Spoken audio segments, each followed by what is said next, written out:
بسم اللہ الرحمن الرحیم نحمدہ ونصلی ونسلم علی رسولہ الکریم اما بعد۔ باب العلم انواریہ ایجوکیشنل سوسائٹی و جامعہ انواریہ حیدرآباد انڈیا کے زیر اہتمام تفسیر مظہری کا سلسلہ وار درس جاری ہے۔ سورہ نساء کی آیت نمبر 136 سے ہمارے درس کا آغاز ہے۔ اعوذ باللہ من الشیطان الرجیم، بسم اللہ الرحمن الرحیم۔ يا أيها الذين آمنوا بالله ورسوله والكتاب الذي نزل على رسوله والكتاب الذي أنزل من قبل ومن يكفر بالله وملائكته وكتبه ورسله واليوم الآخر فقد ضل ضلالا بعيدا۔ اے ایمان والو، ایمان لاؤ اللہ پر اور اس کے رسول پر اور اس کتاب پر جو نازل فرمائی اللہ تعالیٰ نے اپنے رسول پر، اور اس کتاب پر جو نازل کی اس سے پہلے، اور جو کفر کرے اللہ کے ساتھ اور اس کے فرشتوں اور اس کی کتابوں اور اس کے رسولوں اور روز آخرت کے ساتھ، تو گمراہ ہوا اور گمراہی میں دور نکل گیا۔ یعنی حقیقی ایمان اور ایمان کامل لاؤ، وہ یہ ہے کہ انسان بصیرت سے اس چیز کو پہچانے کہ اللہ تبارک و تعالیٰ کی ذات ہی وجود میں اصل ہے، اعراض اور جواہر میں سے ہر چیز کی خالق ہے، نفع پہنچانے والا بھی وہی ہے اور نقصان پہنچانے والا بھی وہی ہے۔ اس کے سوا کوئی چیز بھی حسن و کمال سے متصف نہیں، مالا مال نہیں، مگر اسے اللہ تبارک و تعالیٰ سے حاصل کیا ہوگا۔ مگر اسے اللہ تعالیٰ سے حاصل کیا ہوگا؟ اس کے دل کا علم اور محبت کا تعلق صرف اسی ذات کے ساتھ باقی ہے، اور اس محبت کے رشتے کی وجہ سے اس کی ذات کا ان اوامر کو، یعنی ان کاموں کو بجا لانا جن کا اللہ تبارک و تعالیٰ نے حکم دیا، اور ان نواہی سے رکنا جن سے اللہ تبارک و تعالیٰ نے منع کیا، اس کی فطرت میں داخل ہو گیا، یہاں تک کہ اس سے نافرمانی کا صدور آگ میں داخل ہونے سے بھی زیادہ ناپسندیدہ ہے۔ یعنی نافرمانی کا اس سے ہونا آگ میں داخل ہونے سے بھی زیادہ ناپسندیدہ ہے۔ امام بغوی رحمۃ اللہ علیہ نے کہا کہ ابو العالیہ اور ایک جماعت نے کہا کہ یہ مومنوں کا خطاب ہے، اور فرمایا اے مومنوں، ایمان پر ثابت قدم رہو۔ معالم التنزیل جلد نمبر 2 صفحہ نمبر 173 پر یہ روایت موجود ہے۔ اس تفسیر کا مرجع وہی ہے جو میں نے کیا انشاءاللہ تعالی، یعنی اس کی مرجع یعنی جہاں سے یہ لی گئی یہ روایت۔ ضحاک نے کہا، مرجع کہتے ہیں جو چیز جو اصل ہو، جو اس کی اصل ہوتی ہے اس کو مرجع کہتے ہیں۔ ضحاک نے کہا کہ اس خطاب سے مراد یہود و نصارہ ہیں۔ معنی یہ ہوگا کہ اے حضرت موسیٰ اور حضرت عیسیٰ علیہ السلام پر ایمان لانے والو، تم حضرت محمد صلی اللہ علیہ وسلم اور قرآن پر ایمان لاؤ۔ مجاہد نے کہا کہ اس سے مراد منافقین ہیں۔ معنی یہ ہوگا کہ اے زبان سے ایمان لانے والو، دل سے بھی ایمان لاؤ۔ یہ بھی معالم التنزیل کی اسی مقام پر روایت ہے جو اوپر ذکر ہوئی۔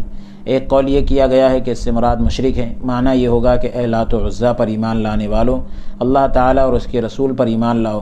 یہ اقوال یعنی انتہائی کمزور ہیں، کیونکہ کفار یہودیوں اور نصارہ اور مشرکوں کو الذین آمنوا کے نام سے خطاب نہیں کیا جاتا، اسی طرح منافقوں کو بھی اس طرح خطاب نہیں کیا جاتا، کیونکہ ایمان جو ہے زبان کی صفت کے لیے مجازاً استعمال ہوتا ہے، جب تک حقیقت پر عمل ممکن ہو تو یہ زیادہ بہتر ہے۔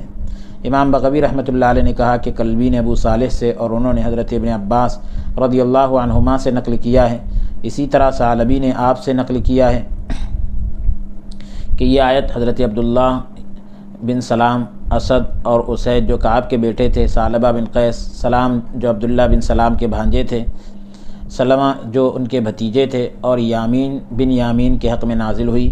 یہ اہل کتاب میں سے مومن تھے۔ یہ رسول اللہ صلی اللہ علیہ وآلہ وسلم کی خدمت میں حاضر ہوئے اور کہا کہ ہم آپ پر، آپ کی کتاب پر، حضرت موسیٰ علیہ السلام پر، تورات پر، حضرت عزیر علیہ السلام پر ایمان لاتے ہیں، اور ان کے علاوہ جو کتابیں اور رسول ہیں ان کا انکار کرتے ہیں۔ اللہ تعالیٰ نے ارشاد فرمایا کہ اللہ تعالیٰ اور اس کے رسول پر ایمان لاؤ۔ رسول سے مراد حضور صلی اللہ علیہ وآلہ وسلم کی ذات ہے۔ معالم التنزیل جلد نمبر 2 صفحہ نمبر 172، اور کتاب سے مراد قرآن حکیم ہے۔ من قبل، اس سے پہلے، قبل سے مراد قرآن حکیم سے پہلے، یعنی تورات، انجیل، زبور اور دوسری کتابیں اور صحیفے ہیں۔ حضرت ابن عباس رضی اللہ تعالیٰ عنہما نے فرمایا یعنی سب پر ایمان لاؤ۔ کوفہ کے قراء اور نافع نے دونوں فعلوں کو معروف اور باقی قراء نے دونوں فعلوں کو مجہول پڑھا ہے، یعنی ان میں سے کسی کا انکار کیا، ومن یکفر، جو انکار کرے یعنی انکار کیا، یعنی وہ مقصد سے اتنا دور چلا گیا، فقد ضل ضلالا بعیدا، مقصد سے اتنا دور چلا گیا کہ اب وہ سیدھے رستے کی طرف پلٹنے والا نہیں، کیونکہ ان چیزوں میں سے ہر ایک کا ایمان دوسرے کو لازم ہے۔ ان میں سے کسی کا کفر اللہ تعالیٰ سے دوری اور صراط مستقیم سے گمراہی ہے، تو تمام کا انکار تو بدرجہ اولیٰ گمراہی ہے۔ میں یہ کہتا ہوں، قاضی ثناء اللہ پانی پتی علیہ رحمہ فرما رہے ہیں، بلکہ اس کی صفت کا انکار، یعنی اللہ کا انکار تو بہت دور کی بات، صفت کا انکار بھی کفر ہے، جس طرح معتزلہ نے کہا ہے اللہ تعالیٰ کے متکلم ہونے اور بندوں یعنی کلام کرنے والا ہونے، بندوں کے افعال کا خالق ہونے کا انکار کیا، اور یہ کہا کہ اللہ تعالیٰ بعض افعال یعنی کچھ کاموں کا ارادہ کرتا ہے لیکن وہ فعل متحقق نہیں ہوتا، ثابت نہیں ہوتا، تو اس سے اللہ تبارک و تعالیٰ کا اپنے ارادے کو پورا کرنے سے عجز یعنی عاجز اور بے بس ہونا لازم آتا ہے، نعوذ باللہ، تو اس طرح اللہ تعالیٰ کی شان کا انکار لازم آئے گا۔ بعض اکابر نے کہا کہ معتزلہ یہ کہتے ہیں کہ بندے خود اپنے افعال کے خالق ہیں اور اللہ تعالیٰ بندوں کا خالق ہیں، وہ بندوں کے افعال کے خلق کی نسبت یعنی پیدا کرنے کی نسبت اللہ تعالیٰ کی طرف بالواسطہ کرتے ہیں۔ عام لوگوں کی حالت معتزلہ سے بھی بری ہے، کیونکہ وہ افعال کی اللہ تبارک و تعالیٰ کی طرف نسبت کرنے سے مطلقاً یعنی بالکل غافل ہیں، اور وہ نفع اور نقصان کی نسبت صرف بادشاہوں، چوروں، زہر اور تریاق کی طرف کرتے ہیں۔ صوفیہ کا دامن پکڑ کر اس غفلت کو ختم کرنا ضروری ہے تاکہ اللہ تعالیٰ کی ذات کے سوا، اللہ کی ذات کے علاوہ ہر چیز بصیرت سے ساقط ہو جائے۔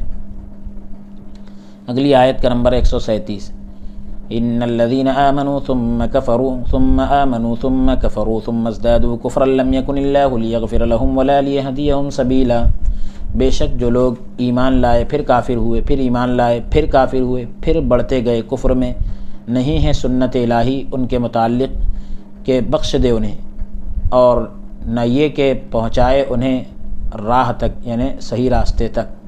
تو اللہ تبارک و تعالیٰ کا یہ طریقہ نہیں ہے کہ جو ایمان لا کر پھر کافر ہو جائے، پھر ایمان لائے پھر کافر ہو جائے، پھر کفر میں بڑھ جائے، یعنی دین کا مذاق بنا لیا انہوں نے۔ قتادہ نے کہا کہ اس سے یہودی مراد ہے جو حضرت موسیٰ علیہ السلام پر ایمان لائے، پھر بچھڑے کی عبادت کر کے کفر کیا، پھر تورات پر ایمان لائے، پھر حضرت عیسیٰ علیہ السلام سے کفر کیا، پھر حضور علیہ السلام کا انکار کر کے کفر میں اضافہ کیا۔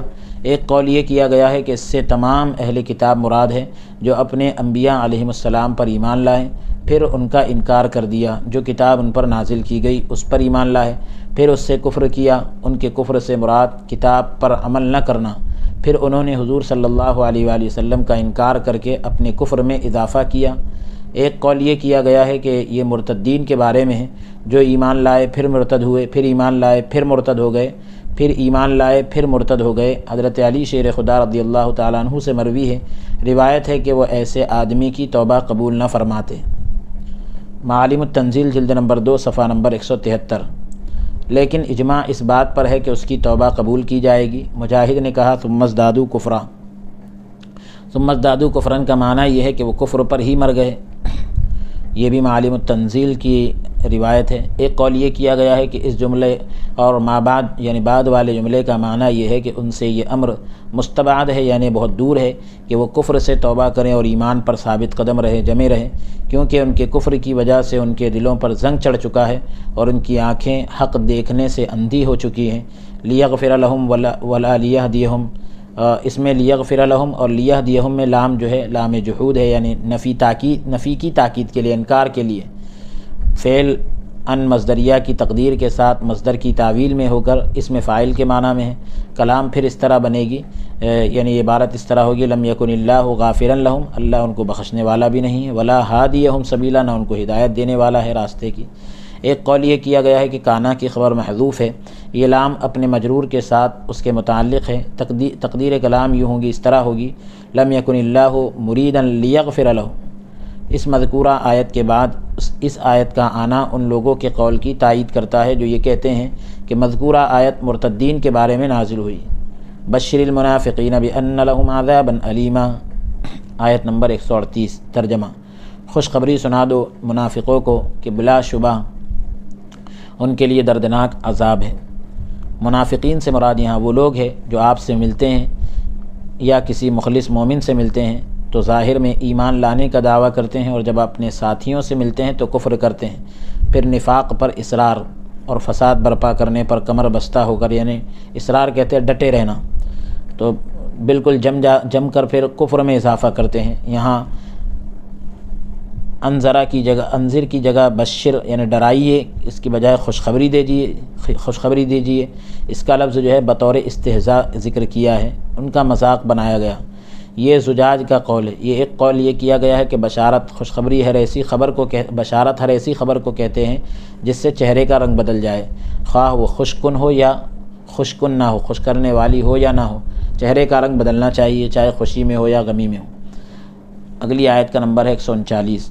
الذين يتخذون الكافرين أولياء من دون المؤمنين أيبتغون عندهم العزة فإن العزة لله جميعا، وہ منافق جو بناتے ہیں کافروں کو دوست مسلمانوں کو چھوڑ کر، کیا وہ تلاش کرتے ہیں ان کے پاس عزت؟ تو وہ سن لے کہ عزت تو صرف اللہ کے لیے ہے، سب کی عزت اللہ کے لیے ہے۔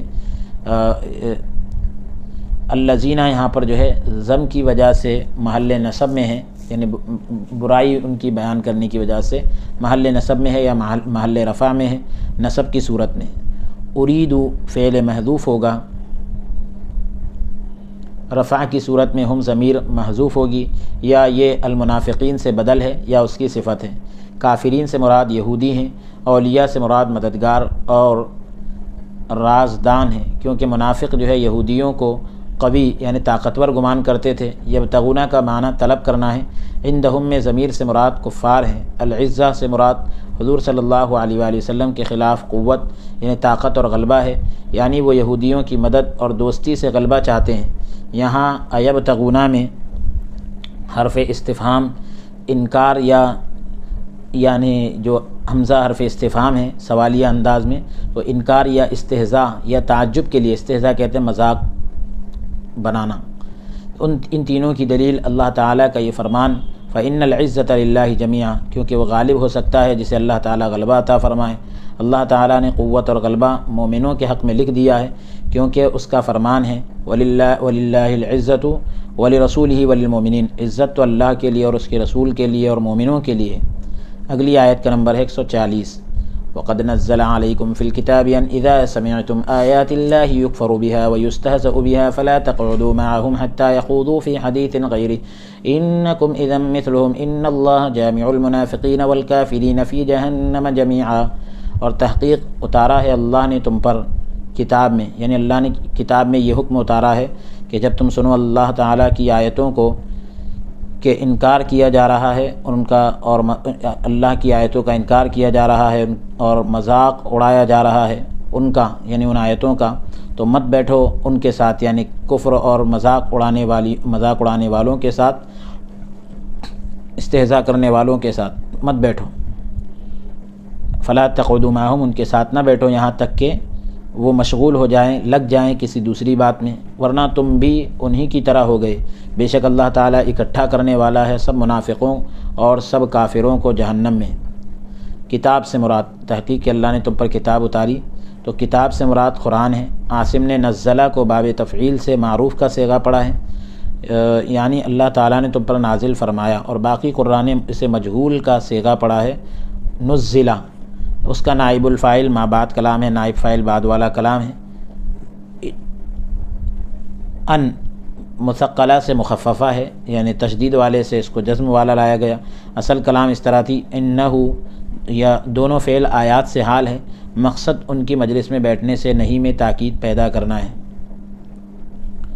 ہم ضمیر سے یہاں پر جو ہم ضمیر ہے فلا تقعدوا معهم، اس سے مراد کافر اور استہزاء کرنے والے ہیں، ان کے ساتھ نہ بیٹھو، یعنی کافروں کے ساتھ، مذاق اڑانے والوں کے ساتھ۔ یہاں تک کہ وہ کسی دوسری بات میں لگ جائے، یعنی استہزاء کے علاوہ کسی اور بات میں شروع ہو جائیں، کیونکہ اس صورت میں ضرورت کے وقت ان کے ساتھ بیٹھنے میں کوئی حرج نہیں، ضرورت نہ ہو تو ان کے ساتھ بیٹھنا مطلقاً مکروہ ہے، بغیر کسی قید کے مکروہ ہے۔ حضرت حسن بصری نے فرمایا ان کے ساتھ بیٹھنا جائز نہیں، اگرچہ وہ کوئی اور بات ہی کر رہے ہو، یعنی پھر بھی ان کے ساتھ بیٹھنا جائز نہیں ہے۔ معالم التنزیل جلد نمبر 2 صفحہ نمبر 175 پر یہ روایت موجود ہے۔ اس آیت میں اس امر کی طرف، یعنی اس بات کی طرف اشارہ ہے کہ جو مکہ مکرمہ میں سورہ انعام میں نازل ہو چکا تھا، وَإِذَا رَأَيْتَ الَّذِينَ يَخُوضُونَ فِي آيَاتِنَا فَأَعْرِضْ عَنْهُمْ، یعنی وہ جو ہماری آیتوں میں یخوضون فی آیاتنا فأعرض عنہم، تو یہاں یہ اس کے مقام پر انشاءاللہ اس کو نقل کیا جائے گا۔ ضحاک نے حضرت ابن عباس رضی اللہ تعالیٰ عنہما سے نقل کیا ہے کہ اس آیت میں قیامت تک دین میں نئی باتیں گھڑنے والے اور سب بدعتی آ جاتے ہیں۔ معالم التنزیل جلد نمبر 2 صفحہ نمبر 175۔ کم ضمیر سے مراد انکم اذا مثلہم، تو کم ضمیر سے مراد مومن ہے، یعنی جب تم ان لوگوں کے پاس بیٹھو گے جو کفر کرتے ہیں اور آیات کا مذاق اڑاتے ہیں اور تم اس پر راضی ہو گئے تو تم بھی ان کی طرح کافر ہو جاؤ گے، مگر جب زبان سے کفر پر رضا کا اظہار یعنی خوش ہونے کا اظہار نہ کیا جائے تو اسے نفاق کہتے ہیں۔ یہاں مثل کے کلمے کو مفرد ذکر کیا کیونکہ یہ مصدر کی طرح ہے یا کیونکہ یہ جمع کی طرف مضاف ہے، اس لیے جمع لانے کی ضرورت نہیں۔ جو کفار کے پاس یعنی کافروں کے پاس بیٹھتے ہیں اور کفر اور استہزاء کرنے پر راضی ہیں، کافرین سے مراد استہزاء کرنے والے، مذاق اڑانے والے اور قرآن کا تمسخر اڑانے والے ہیں، مذاق اڑانے والے ہیں۔ جس طرح وہ دنیا میں کفر اور مجلس میں اکٹھے ہوئے، اسی طرح جہنم میں اکٹھے ہوں گے۔ اگلی آیت کا نمبر ہے 141۔ الذين يتربصون بكم فإن كان لكم فتح من الله قالوا ألم نكن معكم وإن كان للكافرين نصيب قالوا ألم نستحوذ عليكم ونمنعكم من المؤمنين فالله يحكم بينكم يوم القيامة ولن يجعل الله للكافرين على المؤمنين سبيلا۔ وہ جو انتظار کر رہے ہیں تمہارا یعنی تمہارے انجام کا، تو اگر ہو جائیں تمہیں فتح یعنی کامیابی اللہ کی طرف سے، کہتے ہیں کیا نہیں تھے ہم بھی تمہارے ساتھ، اور اگر ہو کافروں کے لیے کچھ حصہ تو کہتے ہیں کیا نہیں غالب آ گئے تھے ہم تم پر، یعنی اگر کامیابی مل جائے تو کہتے ہم تم پر غالب نہیں آئے تھے، اور کیا نہیں بچایا تھا، یعنی اس کے باوجود کیا نہیں بچایا تھا ہم نے تم کو مومنوں سے۔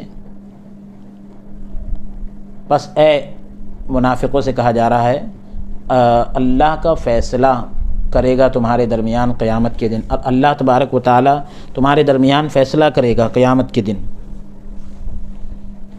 اور ہرگز نہیں بنائے گا اللہ تعالی کافروں کے لیے مسلمانوں پر راستہ، یعنی غالب آنے کا راستہ کافروں کے لیے نہیں بنائے گا۔ فعل کا مفعول بھی محذوف ہے، الذین یتربصون بکم، تمہارا انتظار کر رہے ہیں، تو کس کا انتظار کر رہے ہیں، کس چیز کا انتظار کر رہے ہو، محذوف ہے، جو تمہارے بارے میں مصائب یعنی مصیبتوں کا انتظار کرتے ہیں۔ یہ الذین یتخذون سے بدل ہے، یہ مذمت کے طور پر محل نصب میں ہے، حالت نصبی میں ہے، یا محل رفع میں ہے، یا مبتدا ہے اور اس کی خبر ما بعد جملہ ہے۔ بکم، کم ضمیر سے مراد مومن ہے، فتح سے مراد کامیابی یا غنیمت ہے۔ فإن کان لکم فتح، انہوں نے تم سے کہا کیا ہم تمہارے دین پر نہیں تھے یا تمہارے ساتھ جہاد میں نہ تھے، اس لیے غنیمت میں سے ہمارے لیے بھی حصہ نکالو، یعنی جنگ میں مسلمانوں کے خلاف کفار کو غلبہ نصیب ہو۔ وَإِن كَانَ لِلْكَافِرِينَ نَصِيبٌ، تو وہ کافروں سے کہتے ہیں کیا ہم مومنوں کے ساتھ مل کر تم پر غالب نہیں آئے تھے اور تمہیں چھوڑ نہیں دیا تھا، ہم نے تمہیں مومنوں کے حملے سے محفوظ نہیں رکھا تھا کہ ان سے الگ ہو کر انہیں تم سے دور نہیں کر دیا تھا، ان کی خبریں تم تک پہنچائیں۔ مبرد نے کہا کہ اس کا معنی یہ ہے کہ کیا ہم تم پر رائے میں غالب نہیں آ گئے تھے اور تمہیں مسلمان ہونے سے نہیں روکا نہیں تھا۔ کم ضمیر سے مراد منافق ہیں۔ اللہ تعالیٰ قیامت کے دن مومنوں کو جنت میں اور کفار کو جہنم میں داخل فرمائے گا۔ شیخین نے صحیحین میں یعنی بخاری اور مسلم نے صحیحین میں اور حاکم نے حضرت ابو سعید خدری رضی اللہ تعالیٰ عنہ سے ایک طویل یعنی لمبی حدیث میں بیان کیا ہے کہ جب قیامت کا روز ہوگا، قیامت کا دن ہوگا، ایک ندا کرنے والا، آواز لگانے والا آواز لگائے گا، ندا کرے گا کہ ہر قوم اپنے معبودوں کی طرف چلی جائے۔ اللہ تعالیٰ ارشاد فرمائے گا اے لوگو تمام جماعتیں اپنے معبودوں کی طرف چلی گئی جبکہ تم اسی طرح کھڑے ہو۔ وہ عرض کریں گے کہ ہم اپنے رب کا انتظار کر رہے ہیں۔ اللہ تعالیٰ اپنی شان کے مطابق پنڈلی سے پردہ ہٹائے گا، تمام مومن سجدے میں گر پڑیں گے مگر جس نے ریاکاری کے طور پر اسے سجدہ کیا ہوگا۔ جب وہ سجدہ کرنے لگے گا تو اس کی پشت جو ہے تختے کی مانند ہو جائے گی، تختے کی طرح ہو جائے گی۔ حاکم نے یہ زائد ذکر کیا ہے کہ جب بھی وہ سجدے کا ارادہ کرے گا تو وہ گدی کے بل گر پڑے گا۔ یہ جو ہے تفسیر صحیح مسلم سے یہ روایت لی گئی، کتاب الایمان جلد نمبر 1 صفحہ نمبر 102۔ حدیث طویل ہے۔ حضرت علی شیر خدا رضی اللہ تعالیٰ عنہ نے فرمایا یعنی آخرت میں ان کے لیے کوئی راہ یعنی کوئی راستہ نہ ہوگا۔ یہ روایت تفسیر طبری جلد نمبر 5 صفحہ نمبر 214 سے لی گئی۔ اسے ابن جریر نے روایت کیا۔ حضرت ابن عباس رضی اللہ عنہما سے بھی اسی طرح مروی ہے یعنی روایت ہے اور یہی معنی ظاہر ہے۔ اکرمہ نے حضرت ابن عباس رضی اللہ تعالیٰ عنہما سے نقل کیا ہے کہ یہاں سبیلہ سے مراد حجت ہے۔ ابن جریر اور عبد بن حمید نے سدی سے اسی طرح نقل کیا ہے۔ ایک قول یہ کیا گیا ہے کہ مسلمانوں پر غلبہ پانے کی کوئی صورت نہ ہوگی۔ جہاں تک اس زمانے میں کفار کے مسلمانوں پر غلبہ پانے کی وجہ ہے وہ یہ ہے کہ مسلمانوں کا ایمان کمزور ہے۔ اس زمانے میں کافروں کے مسلمانوں پر غالب آ جانے کی جو وجہ ہے تو وہ یہی ہے کہ مسلمانوں کا ہی ایمان کمزور ہے، گناہ بہت زیادہ ہے۔ ایک قول یہ کیا گیا ہے کہ مسلمانوں کو مطلقاً یعنی بالکل ختم کرنے کی کوئی راہ نہیں، کوئی راستہ نہیں۔ امام شافعی رحمۃ اللہ علیہ نے اس آیت سے یہ استدلال کیا ہے کہ اگر کوئی کافر جو ہے مسلمان غلام خریدے تو اس کی بیع فاسد ہوگی۔ امام ابو حنیفہ رحمۃ اللہ علیہ نے فرمایا عقد تو صحیح ہوگا، معاملہ تو صحیح ہوگا کیونکہ عقد جو ہے ان سے صادر ہوا یعنی ان کی طرف سے ہوا جو اس کی اہلیت رکھتے ہیں، تاہم لیکن یعنی جو ہے کافر کو یہ غلام بیچنے پر مجبور کیا جائے گا تاکہ دونوں کی رعایت ہو جائے۔ اس آیت سے امام ابو حنیفہ رحمۃ اللہ علیہ نے یہ استدلال بھی کیا ہے کہ اگر کسی آدمی کے عقد میں مسلمان عورت ہو، نکاح میں مسلمان عورت ہو اور وہ مرد یعنی آدمی مرتد ہو جائے تو ارتداد کے ساتھ ہی یعنی مرتد ہونے کے ساتھ ہی وہ عورت اس سے جدا ہو جائے گی، الگ ہو جائے گی۔ اگلی آیت کا نمبر ہے 142۔ ان المنافقین یخادعون اللہ وهو خادعهم واذا قاموا الى الصلاة قاموا كسالى يراءون الناس ولا يذكرون اللہ الا قلیلا۔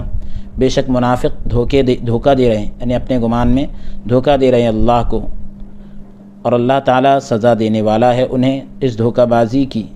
اور جب کھڑے ہوتے ہیں نماز کی طرف تو کھڑے ہوتے ہیں کاہل بن کر، سست بن کر، یعنی وہ بھی عبادت کی نیت سے نہیں بلکہ یراؤن الناس لوگوں کو دکھانے کے لیے، ولا یذکرون اللہ الا قلیلا اور نہیں ذکر کرتے اللہ تعالیٰ کا مگر تھوڑی دیر۔ منافق جب مومنوں کے ساتھ نماز ادا کرتے ہیں تو بوجھل دل کے ساتھ نماز ادا کرتے ہیں۔ جس طرح ایک آدمی کو فعل پر مجبور کیا جا رہا ہو وہ اس سے ثواب کی امید نہیں رکھتے اور اس کے ترک کرنے پر یعنی چھوڑنے پر عذاب کا خوف نہیں رکھتے۔ وہ نمازوں میں ریاکاری کرتے ہیں تاکہ ان کے بارے میں یہ گمان کیا جائے کہ وہ مومن ہیں اور وہ تھوڑا ذکر کرتے ہیں۔ قلیلاً یہ مفعول مطلق ہوگا یا مفعول فی ہوگا۔ یہاں ذکر سے مراد نماز ہے۔ اس تقلیل کی وجہ یہ ہے کہ قلیل یعنی کم کرتے ہیں، اس کی وجہ یہ ہے کہ اسی وقت یہ عمل کرتا ہے جب کوئی اسے دیکھ رہا ہو، یا کم ہی ہوتا ہے۔ یراؤن الناس، یراؤن والا جملہ قاموا کے فاعل سے حال ہے، جس طرح کسالہ حال ہے، ولا یذکرون یراؤن پر معطوف ہے یا یہ یراؤن کی ضمیر سے حال ہے۔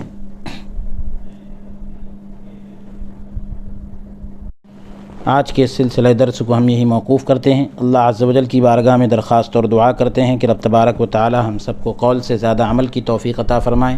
دوران درس اگر کوئی لغزش یا کوتاہی ہوئی ہو تو اللہ تبارک و تعالی اپنے فضل سے معاف عطا فرمائیں۔ استغفر اللہ ربی من کل ذنب واتوب الیہ۔